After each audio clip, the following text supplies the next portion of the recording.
Greetings, Hempsters. Thank you for tuning in to another hemp episode of Hemp Aware Radio.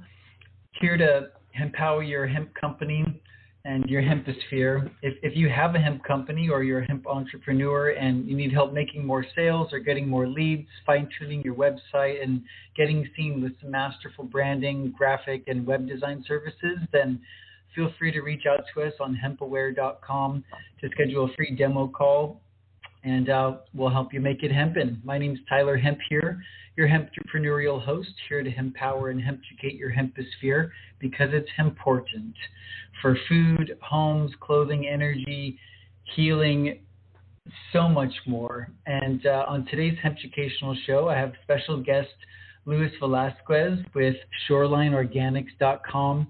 And after chatting with Luis a little bit, I got a good sense for his passion and his drive to make a difference in people's lives, utilizing hemp and cannabinoids and CBD-based products as his vehicle for making that transformation in the world.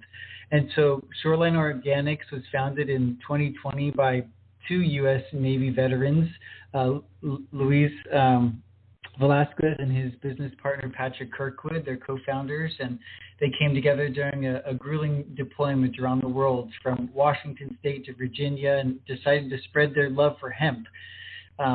So throughout their service, they knew they wanted to educate the world about the benefits of hemp and the uses of hemp and share hemp's long history of human consumption.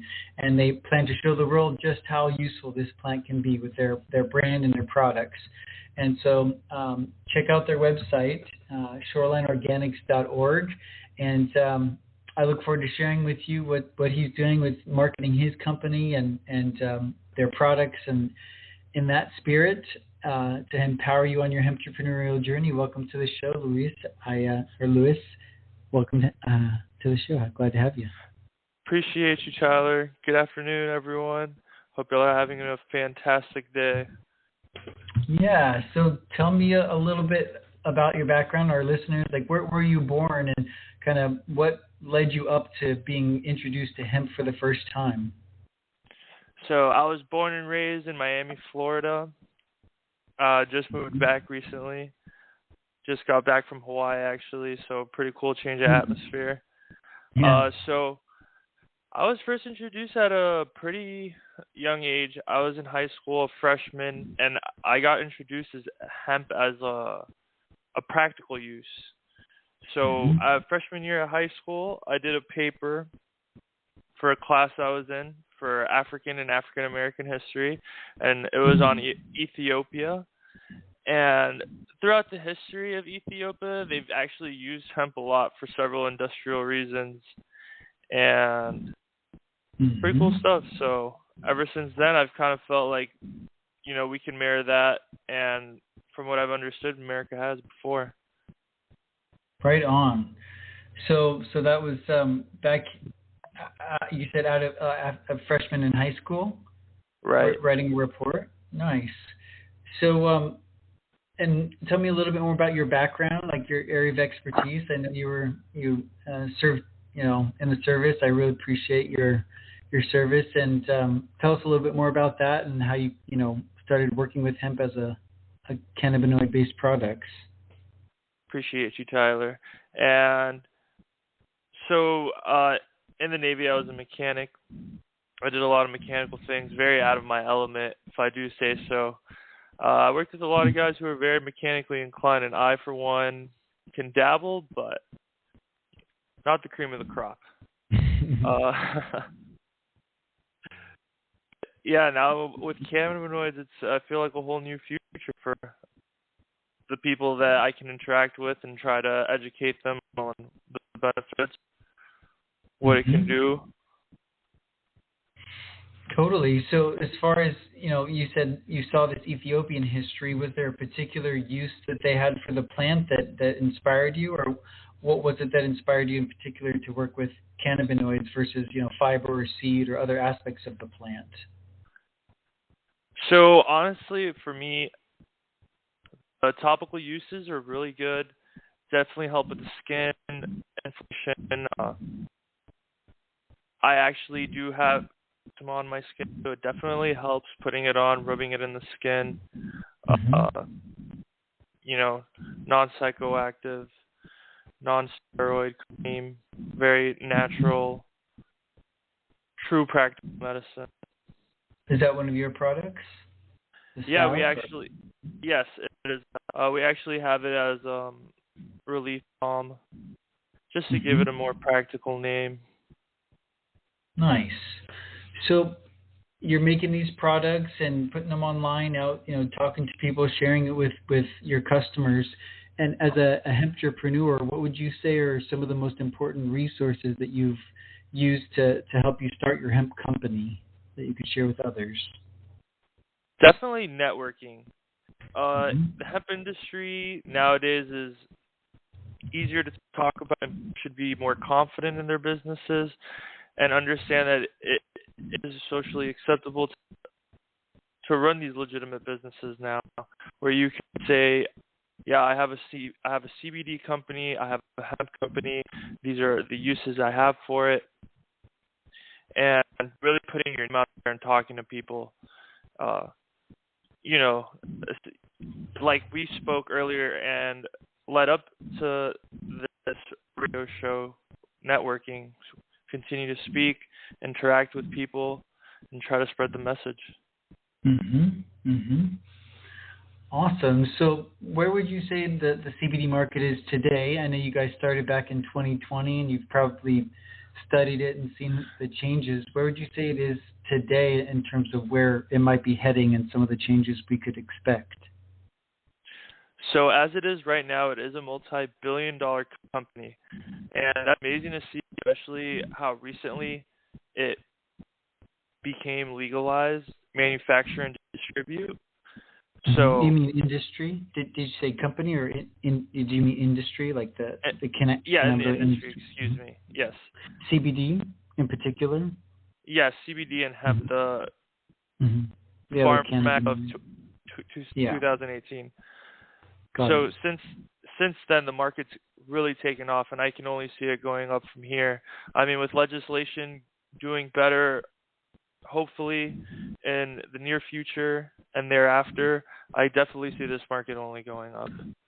And it's definitely a better alternative than some of the things that are being used today, as opposed to more narcotic medicine being used as opposed to natural herbs. Right.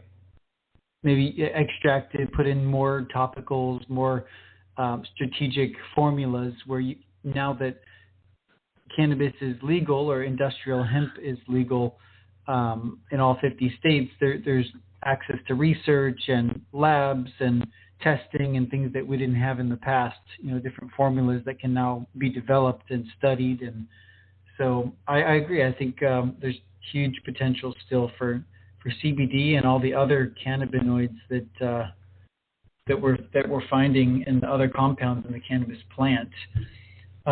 So what have some of the biggest challenges with marketing a hemp CBD company been, and how have you worked through those challenges as a company? I would say the hardest part of marketing is finding your target audience, straying away from the typical stereotypes that comes with the brand and the crowd associated with it. A large percentage of people only know hemp for smoking, and the real challenge comes to understanding different people's knowledge level of hemp, because knowledge is power, and thus that a more knowledgeable consumer will be more likely to purchase a product and make that decision to actually spend the money, get a good product. Right. So really knowing who your target market is and building a product that serves that particular target's needs. Right. Yeah, no, that's I agree. In marketing, that is the toughest thing, and I feel as soon as a company says, and I've heard from other mentors of mine, that if you try to market to everybody, you end up marketing to nobody. Hey. So the more niche down you can be, and the more focused in on what your customers' problems are and how your product solves their problems, and you can describe that in a story format. Using the power of story is essential. And you guys have a great story. Being in service and coming through as hemprepreneurs. And so for someone who's just getting started with their hemp company, or maybe they are a hemprepreneur and want to invest in a brand or something, what sort of advice would you share with them that maybe help them stay motivated or on the track of investing in their hempreneurial ventures? Staying educated yourself, staying up to date with new practices, new legislation. Definitely important to be law-abiding when you're working with hemp. Mm-hmm. And maintain your resolve through and through. Always remind yourself at the hardest times and at the best times why you're doing it. Always remember your root cause. Mm-hmm. Yeah, for sure. One of the greatest books on that topic is called Start With Why by Simon Sinek. And he says, I think the premise of the book is people don't buy what you sell, they buy why you sell it.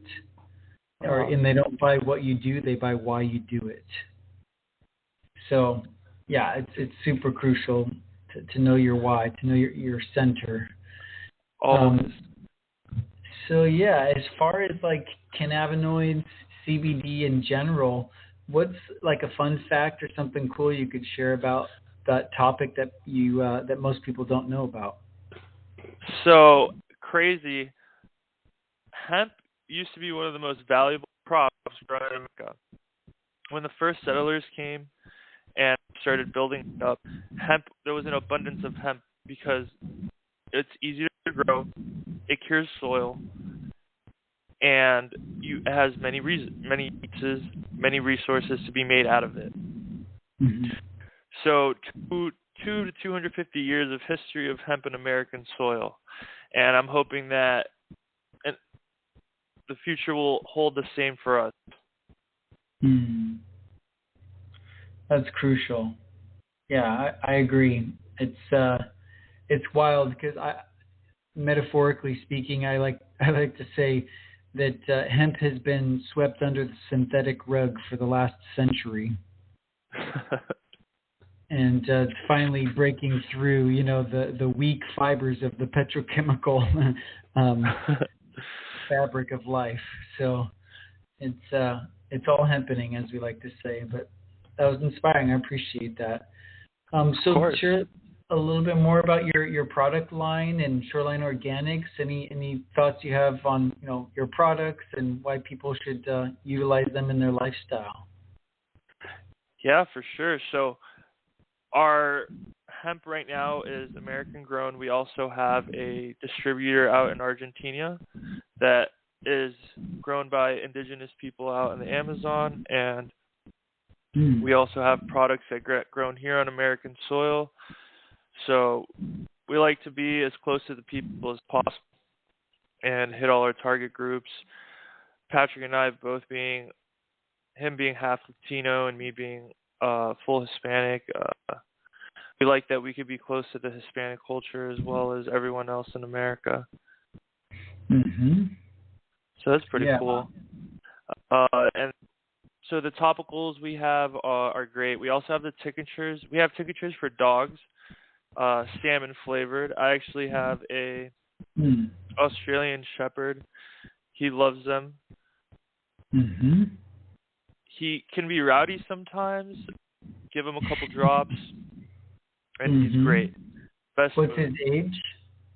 He's 4. Okay, so kind of a young pup.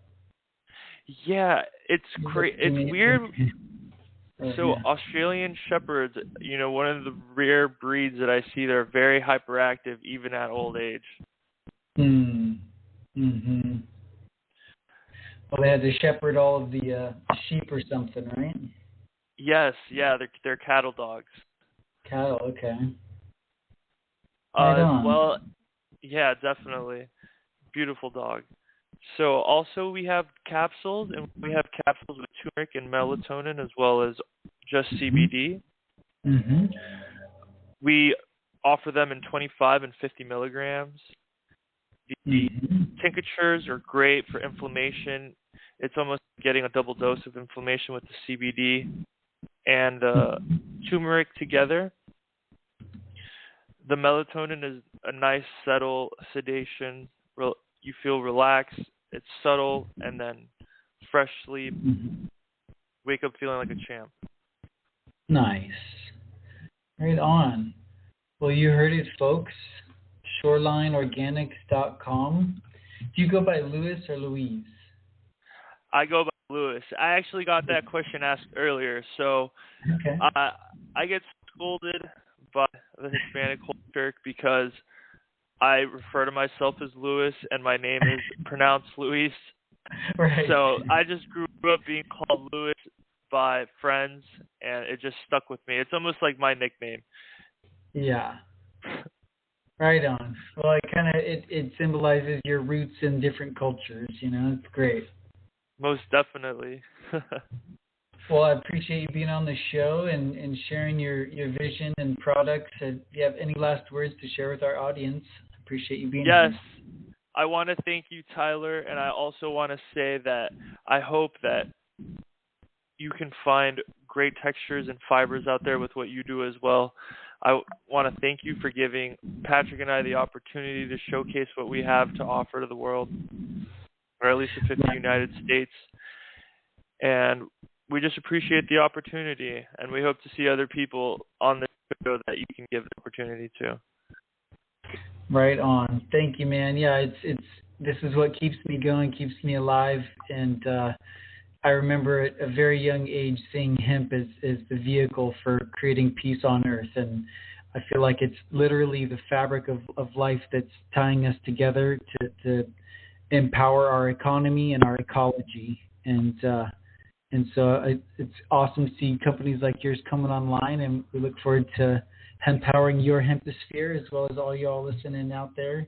Hope you make it a important day and choose to do one thing hemp. We like to say make your dot on the map. Do one thing. Make your hemp dot. Do one thing hemp. So thanks again, Patrick and Louis. I'll talk to you guys real soon. Yep. Y'all have a fantastic day. Thank you, Tyler. Nice. Thanks, guys. All right. Peace out.